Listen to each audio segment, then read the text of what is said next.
Hello everyone, I hope आप सभी ठीक होंगे, सभी अच्छा सोच रहे होंगे। तो आज जो मैं रीडिंग करने वाला हूँ, ये रीडिंग होगी कि आपके पार्टनर की दिल की और दिमाग के क्या थॉट्स हैं आपके लिए, वो आपके बारे में दिल से क्या सोचते हैं और दिमाग से क्या सोचते हैं। और हाँ, कल मैंने बोला था कि मैं पर्सनल रीडिंग करूँगा। तो आज मैं एक इंसान की पर्सनल रीडिंग करने वाला हूँ जिसका नाम है भोला जी। और भोला जी, अगर आप ये वीडियो देख रहे हैं तो प्लीज़ एंड तक बने रहिए। वीडियो के एंड में मैं आपकी पर्सनल रीडिंग करूँगा। ओके, चलो तो आगे बढ़ते हैं। सब यूनिवर्स प्लीज़ मुझे बताइए, अपने पार्टनर का ध्यान कीजिए।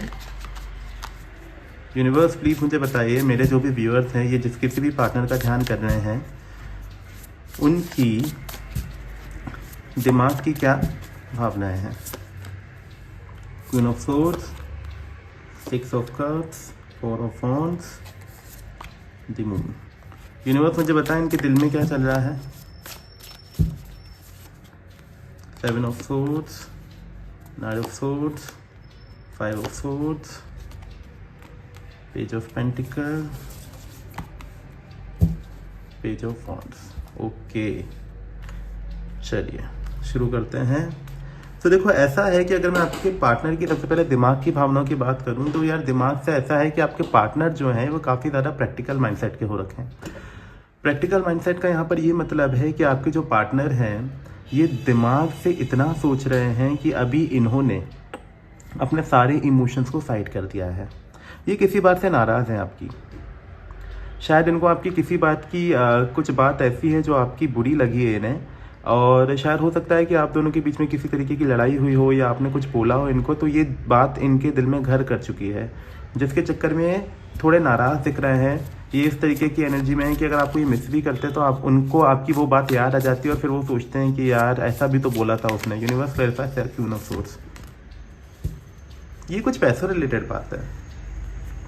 हो सकता है कि आपके और आपके पार्टनर के बीच में किसी तरीके का पैसों का लेन देन हो, और फिर जब इन्होंने आपसे पैसे मांगे हों या आपने इन्होंने इनसे पैसे मांगे हो सकता है कि या आपने इनको पैसे दिए हों और आपने बोला हो कि यार मेरे पैसे वापस करो, तो इनको ये चीज़ बुरी लग गई हो कि यार मैं क्यों, मतलब तुम पैसे कैसे मांग सकते हो मुझसे, क्या तुमको लगता है मैं पैसे नहीं दूंगा। या फिर आपने इनसे कुछ पैसे लिए हों तो इन्होंने आपने इनको पैसे नहीं लौटाए, तो इनको वो बात भी आपकी बुरी लग रही। तो कुछ पैसों का लेन देन मुझे यहाँ पर दिख रहा है कि हो सकता है किसी तरीके का पैसों का लेन देन हो, जिसके चक्कर में क्या हो रहा है कि ये आपसे काफ़ी थोड़े नाराज़ से नज़र आ रहे हैं और इस बात को सोच के ये अपने सारे इमोशंस को साइड कर देते हैं। अगर ये आपको मिस भी करते हैं तो इनको ऐसा लगता है कि यार ये जो बात है, ये जो आपने पैसों वाली बात कही है, इस चक्कर में उनका माइंडसेट फिर ऐसा हो जाता है कि यार फिर ये किस बात का प्यार है, कि जब जहाँ पर इमोशंस की कदर नहीं हो रही है, तो उस टाइम पर जब वो उनके ख्याल में वो चीज़ आती है तो वो काफ़ी ज़्यादा प्रैक्टिकल हो जाते हैं, दिमाग लगाने लगते हैं। साथ ही अगर आपके पार्टनर की बात करें तो आपके पार्टनर पुरानी चीज़ों को देखते हुए काफ़ी नज़र आ रहे हैं। हो सकता है कि पहले आप लोगों के बीच में जो भी रिलेशन रहा हो या जो कुछ भी चीज़ें रही हों, तो उन चीज़ों को लेके वो काफ़ी अच्छा फील करते थे, तो वो वही पास्ट को देखते हुए नज़र आ रहे हैं। Universe clarify 6 of cups.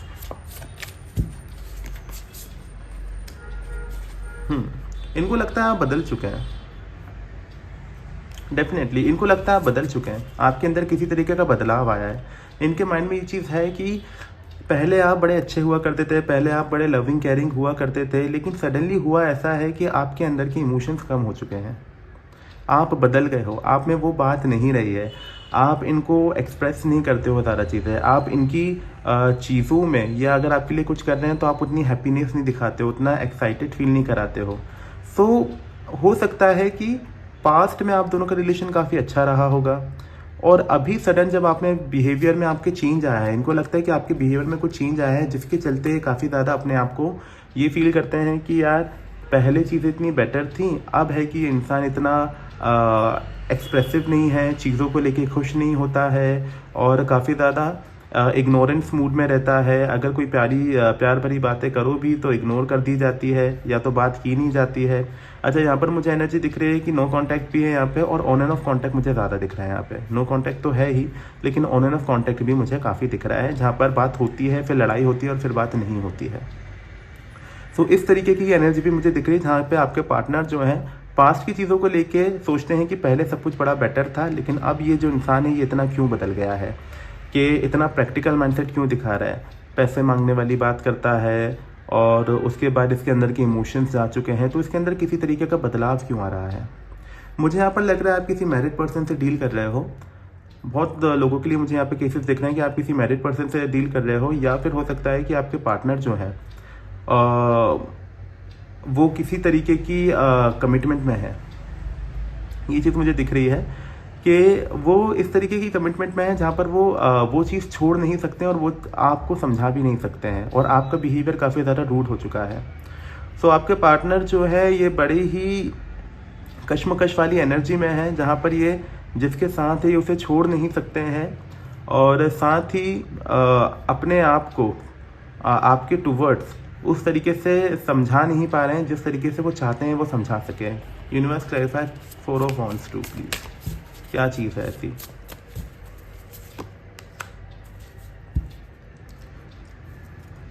देखो, आपकी जो पार्टनर है ना, उनको लग रहा है कि आपने जब से अंडरस्टैंडिंग चीज़ें कम करी हैं, आप लोग आपके बीच में जो पहले बातें हुआ करती थी, ये अंडरस्टैंड करते थे आपकी चीज़ों को, आप समझते थे इनकी चीज़ों को, अब उनको लगता है कि आप इनकी चीज़ों को समझते ही नहीं हैं।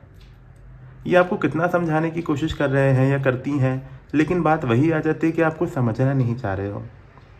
इनको लगता है कि आप में गलती बहुत है। आपने पूरा एक तरीके से रिलेशन ही बदल दिया है। पहले चीज़ आपको बहुत अच्छी लगती थी, एकदम से आप काफ़ी डिमांडिंग हो गए हो, एकदम से आपकी डिमांड्स बढ़ गई हैं, एकदम से आप चीज़ें काफ़ी ज़्यादा ऐसा हो गया कि मेरे अकॉर्डिंग होंगी, काफ़ी ज़्यादा प्रैक्टिकलिटी दिखाने लगे हो। तो वो चीज़ उनको समझ नहीं आ रही, जिसके चक्कर में उनको लगता है कि आपने इस रिलेशनशिप में काफ़ी ज़्यादा स्ट्रेस डाल दिया है, काफ़ी ज़्यादा परेशानी क्रिएट कर दी है, जिसके चक्कर में वो खुश हो भी पाएँ तो नहीं हो पाते हैं। साथ ही उनको अपनी किसी इंसान के साथ जो अगर वो हैं तो उनको उधर भी देखना है। अगर उनकी वाइफ के साथ है वो, अगर आपका एक्स्ट्रा मैरिटल अफेयर है, अगर अपनी वाइफ के साथ है वो, तो उनको वो चीज़ भी देखनी है कि उसके साथ मुझे मेंटेन करना है चीज़ें। या अगर वो फैमिली से बंधे हुए हैं, सोसाइटी कॉन्शियस हो रखे हैं वो, तो उसमें भी वो काफ़ी ज़्यादा परेशान नज़र आ रहे हैं। साथ ही मुझे दिख रहा है कि इनके घर में जो परेशानी है, इनकी जो मेन परेशानी है वो इनके या तो इनकी मदर है या इनकी वाइफ है, या ये किसी बंदी के साथ अगर कमिटमेंट में है। और अगर मैं बात करूं तो एनर्जी है, तो ये अगर लड़कियों के लिए है तो ज़रूरी नहीं कि अगर आपकी गर्लफ्रेंड है तो वो उनके साथ भी कोई फीमेल फिगर होगी, नहीं, उनके साथ ऑपोजिट है। बस एनर्जीज को समझो, यहाँ पे एनर्जी सबकी सेम होती है। रीडिंग जो आ रही है वो दोनों के लिए एप्लीकेबल है, ठीक है। सो अगर यहाँ पे मैं बात करूँ तो हो सकता है कि यहाँ पर दिक्कत जो है आपके अदर पार्टनर हो, ठीक है, या आपके घर वाले हों। तो यहाँ पे मुझे चीज़ें दिख रही हैं कि आपके पार्टनर को ये लगता है कि आप समझ नहीं सकते कि आपका और उनका जो रिलेशन है ये सोसाइटी के लिए ठीक नहीं है, सोसाइटी के हिसाब से ठीक नहीं है। ये आपको टाइम देना चाहते हैं, आपके साथ चीज़ें करना चाहते हैं, लेकिन ये इतनी जल्दी ओपन अप नहीं होना चाह रहे हैं। इनके पास वो करेज नहीं है कि ओपन अप हो सके और आपकी हर बात को मान सके, क्योंकि उनको ऐसा लगता है फैमिली के सामने ये चीज़ रखने में उनकी इज्जत जा सकती है, सोसाइटी क्या सोचेगी, उनके दोस्त इनकी मजाक उड़ाएंगे। तो ये सारी चीज़ों से वो डील कर रहे हैं, और इसलिए काफ़ी ज़्यादा वो इनडिसाइसिव हो रखे हैं आपके रिलेशन को लेकर, जिस चक्कर में आप लोगों के बीच में जो है कंडीशन थोड़ी ठीक नज़र नहीं आ रही है। अगर उनके दिल की बात करूं मैं, तो उनके दिल में उनको ऐसा लगता है कि उन्होंने आपके साथ जो कुछ भी किया है वो गलत है। उनको अपने मन में एक एहसास इस बात का ज़रूर है कि उन्होंने आपको धोखा ज़रूर दिया है। Universe clarify 7 of swords, please clarify 7 of swords. यहाँ पे मुझे डेफिनेटली थर्ड पार्टी इशू दिख रहा है। अब ऐसा नहीं है कि थर्ड पार्टी ही है, लेकिन हाँ ये मुझे दिख रहा है कुछ लोगों के लिए, तो मुझे ज़्यादातर लोगों के लिए थर्ड पार्टी इशू ही दिख रहा है। आपके पार्टनर को ये बहुत बड़ा रिग्रेट है कि वो ऑलरेडी कमिटमेंट में होते हुए उन्होंने आपके साथ एक तरीके का रिलेशन स्टार्ट किया। काफ़ी ज़्यादा उनको इस बात का लगता है कि उन्होंने आपके साथ धोखा किया है, कि उनको आपको शायद सच्चाई बता देनी चाहिए थी। उन्होंने आपको सच्चाई बताई नहीं है। आपके साथ शायद फ्रेंडशिप से रिलेशन शुरू हुआ होगा और धीरे धीरे वो काफ़ी ज़्यादा आगे बढ़ गए और आप लोगों को दोनों को ही पता नहीं चला। और इस बात का आपके पार्टनर को काफ़ी ज़्यादा एक तरीके से बोला जाए कि अभी उनको गिल्ट है इस बात का कि शायद मैं पहले से ही चीज़ें क्लियर रखता और या रखती तो आज ये दिन नहीं देखना पड़ता जहाँ पर इतनी दूरियाँ आ चुकी हैं। तो उनको इस बात का काफ़ी बड़ा गिल्ट है कि ऑलरेडी रिलेशनशिप में होते हुए उन्होंने आपके साथ डेटिंग करी, जिससे अब जब आपको पता चला है कि वो किसके साथ है या उन्होंने जब आपको बताया है तो चीज़ें और ज़्यादा ख़राब हो गई हैं। शायद इसी चक्कर में आप लोगों का हो सकता है कि नो कांटेक्ट हुआ हो या ब्रेकअप हुआ हो या एक तरीके से सेपरेशन हुआ हो। आपके पार्टनर के दिल में ये चल रहा है कि वो आपको आए और चीज़ें समझाएं। यूनिवर्स ये क्या समझाना चाहते हैं, इनके दिमाग में, इनके दिल में क्या है, ये क्या समझाना चाहते हैं? ये समझाना चाहते हैं कि ये आपके बगैर खुश नहीं है। ये चाहते हैं कि आप लोगों के बीच में दोबारा से चीज़ें शुरू हो जाएं और जल्द से जल्द शुरू हो जाएं। ये एक बड़े चेंज का वेट कर रहे हैं। इनका मन करता है कि ये ज़रूर आएँ। इनका मन में ये चीज़ होती है कि यार मुझे आना है, मुझे आना है, मुझे आना है, मुझे बात करनी है और इसके साथ चीज़ें सॉर्ट आउट करनी, क्योंकि ये आपके बगैर रह नहीं पा रहे हैं। ये हर बार आपके साथ जो चीज़ें, आपके साथ जो लम्हे हैं पास्ट के, वो देखते हुए नज़र आते हैं और काफ़ी ज़्यादा आपको मिस करते हुए नज़र आते हैं और डिप्रेस्ड फील करते हैं। अभी अच्छा फील नहीं कर रहे हैं, काफ़ी डिप्रेस्ड फील करते हैं। तो ये चाहते हैं कि आपसे बात हो जाए एक बार और चीज़ें क्लियर हो जाएं और शायद back to the normal track आप दोनों आ सको।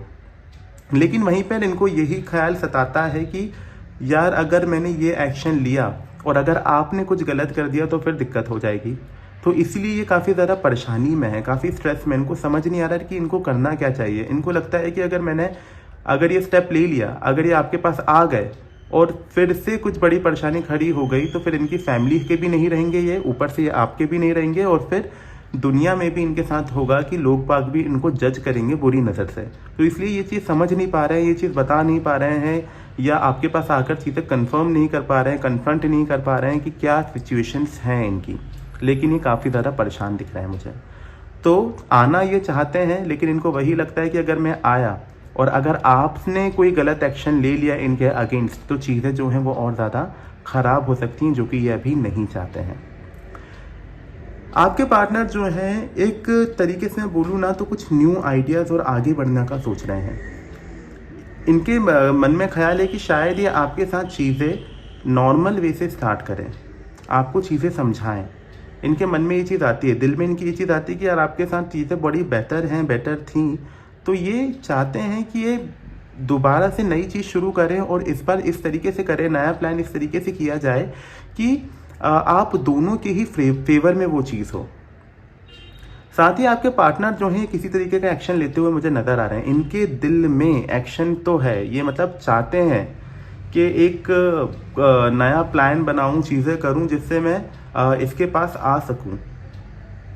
ये ज़रूर आना चाह रहे हैं, ये मतलब अंदर से चाहते हैं कि ये मैं आऊँ इसके पास, इसको चीज़ें समझाऊँ। लेकिन वहीं पर इनका जो दिमाग है, दिल की एनर्जी कह रही है कि आना है, बात करनी है, चीज़ें ठीक करनी है। लेकिन दिमाग क्या कह रहा है? दिमाग यही कह रहा है कि अगर बेटा तू चला गया या चली गई तो फिर होगा क्या कि अगर चीज़ें ख़राब हो गई तो सोसाइटी इमेज चली जाएगी, घर वालों के सामने चीज़ें ख़राब हो जाएंगी और आपके साथ भी इनकी चीज़ें पूरी तरीके से ख़राब हो जाएंगी। इसलिए ये डिसाइड नहीं कर पा रहे कि इनको करना क्या चाहिए।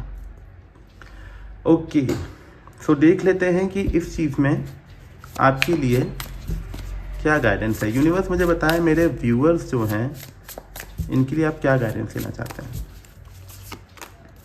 Night of pentacle, 7 of pentacle and 5 of pentacle.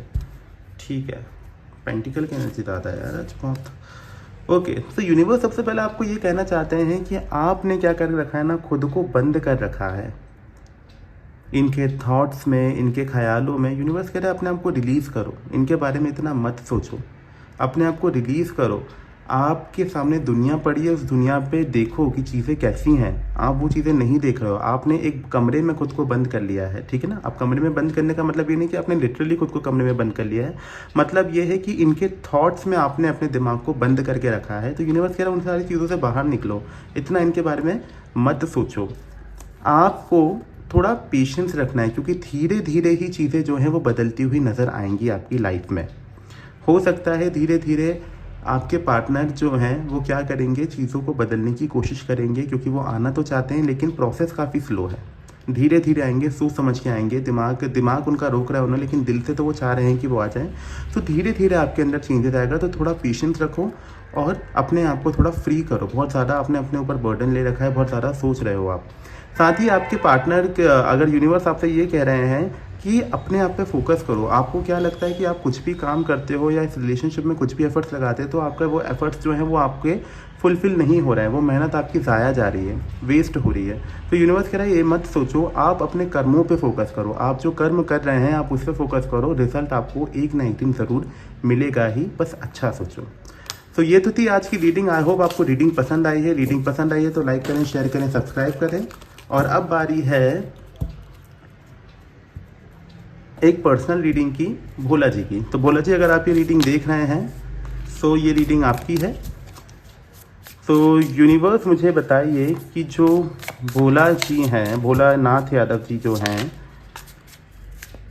अगर ये इनकी पार्टनर मनु को रिकन्सिलिएशन के लिए अप्रोच करते हैं तो जो मनु हैं उनका क्या रिएक्शन होगा, प्लीज़ मुझे बताएं। ओके, ठीक है। देखो भोला जी, ऐसा है कि आपकी पार्टनर जो है उनको ऐसा लगता है आपके लिए कि आप दोनों के बीच में इक्वल अंडरस्टैंडिंग नहीं है। मतलब ऐसा है कि उनको ये लगता है कि जितना प्यार वो आपको करती हैं, जितना गिविंग वो आपके लिए हैं, शायद उतने आप नहीं हो उनके लिए गिविंग। तो उनको ये लगता है कि अगर आप अप्रोच करो उन्हें तो इक्वल गिव एंड टेक की बात करो इस बार, क्योंकि आपने शायद पास्ट टाइम में इक्वल गिव एंड टेक नहीं किया है।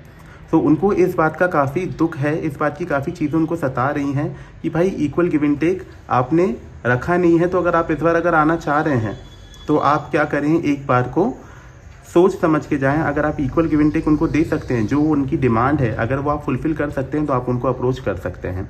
साथ ही उनको दिख रहा है कि अभी वो काफ़ी ज़्यादा अकेला फील कर रही हैं, अपने आप में सोचती हुई नज़र आ रही हैं। तो हो सकता है कि अगर आप उनके पास जाओ अभी तो आपको वो थोड़ी आइसोलेटेड दिखें, वो शायद आपसे बात ना करें। अभी वो आपसे बात करने की मूड में नहीं है, वो अपने आप को थोड़ा अकेला टाइम देना चाहती हैं, क्योंकि उनको लगता है कि उनके साथ आपने ठीक नहीं किया है, पास में इक्वल गिव एंड टेक नहीं किया है, उनकी कुछ डिमांड है जिसको आपने फुलफिल नहीं किया है। तो वो अभी काफ़ी ज़्यादा एक तरीके से बोल सकते हैं कि वो अपने आप को अभी अकेला रखना चाहती हैं। Universe clarify the magician card. अगर आप अभी उनके साथ रिकन्सिलिएशन के लिए जाएंगे तो आपको काफ़ी ज़्यादा कंफ्यूजिंग एनर्जी में नज़र आएंगी, क्योंकि हो सकता है कि शायद वो जो हैं अभी अपने आप पे काम कर रही हैं, कुछ नई चीज़ें सीख रही हैं, अपने आप पे फोकस करती हुई नज़र आ रही हैं, अपने आप को बदलती हुई नज़र आ रही हैं, अपने आप को स्ट्रॉन्गर बनाती नज़र आ रही हैं। तो हो सकता है कि अगर आप अभी जाओगे तो वो काफ़ी कंफ्यूजिंग एनर्जी में आपको नज़र आएंगी, कि जिसमें आपको ये चीज़ समझ नहीं आएगी कि ये क्या चाहती है और करना क्या चाह रही है, क्योंकि वो अभी खुद भी कंफ्यूज हैं, क्योंकि वो अभी अपना टाइम ले रही हैं सोचने का कि उनको करना क्या है अपने लाइफ में, आगे आपके साथ आगे बढ़ना है या नहीं बढ़ना है। ओके, देख लेते हैं कि आपको जाना चाहिए या नहीं। यूनिवर्स प्लीज़ मुझे बताएं कि भोलानाथ यादव जी जो हैं, क्या इनको अभी अप्रोच करने जाना चाहिए, अभी इनको अप्रोच करने जाना चाहिए क्या? अभी आपको अप्रोच करने नहीं जाना चाहिए। कार्ड्स उल्टे थे, बट फिर भी आपको अभी अप्रोच करने नहीं जाना चाहिए। ये अभी करेक्ट टाइम नहीं है आपको अप्रोच करने का, तो अभी आप थोड़े टाइम रुकिए, उसके बाद आप जा सकते हैं। आपको करीबन अभी एक बात मानिए मेरी, आप 14 दिन तक अभी रुक जाइए। 14 डेज तक आपको अभी नहीं जाना चाहिए। 14 डेज के बाद आप सोच सकते हैं, क्योंकि अभी वो अपने मी टाइम में, अगर आप अभी जाओगे तो आप वो काफ़ी ज़्यादा परेशान आपको नज़र आएंगी, जिससे वो शायद हो सकता है मना भी कर दें। ओके, सो ये तो थी आज की रीडिंग। आई होप आपको रीडिंग पसंद आई है। रीडिंग पसंद आई है तो लाइक करें, शेयर करें, सब्सक्राइब करें और बने रहिए मेरे चैनल पे। और साथ ही अगर आपको भी कोई पर्सनल इशू है तो आप नीचे कमेंट करके अपना पर्सनल इशू बता सकते हैं। मैं वीडियो के ज़रिए आपके पर्सनल इशू को सॉल्व कर दूंगा। Thank you so much. जय सिया राम।